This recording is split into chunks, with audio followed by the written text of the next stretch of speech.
is Anton. I grew up in an orphanage. And all the years I dreamed of only one thing. To find my mother. I just wanted to find her and ask her. Why did she put me in an orphanage? For some reason I never wanted to find my father. I don't even know why. I just wanted to know the reason why my mother gave me up.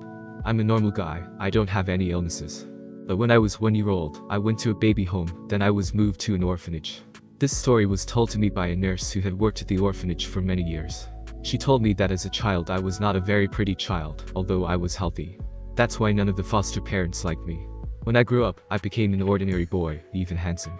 But adult children are very rarely adopted. Why? Because it's considered very difficult to raise such a child. After all, he has already formed a character, and it's very difficult to change it. When I grew up, I got a profession as a carpenter. I liked working with wood, I was very good at everything, so I was able to get a job at a furniture factory. In my spare time I looked for my mother. And after 6 months I managed to find her.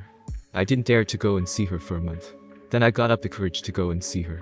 I really wanted answers to the questions that tortured me for so many years. And so early in the morning I stood at the door of the apartment I wanted. I rang the bell. Soon I heard footsteps at the door. When the door opened, I saw a woman. It was very difficult to tell how old she was.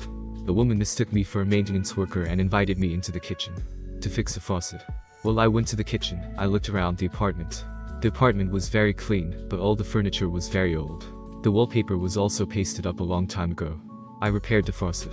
While I was doing this, I watched a woman. She was acting very strangely. She looked like a child in an adult body. Then the woman offered me some tea, and I agreed.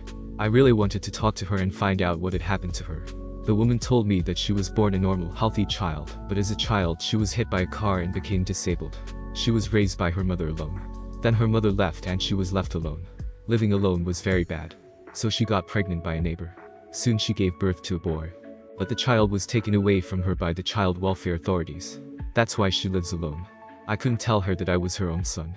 But I knew for sure now that my mother had not abandoned me. I had just been taken from her by force.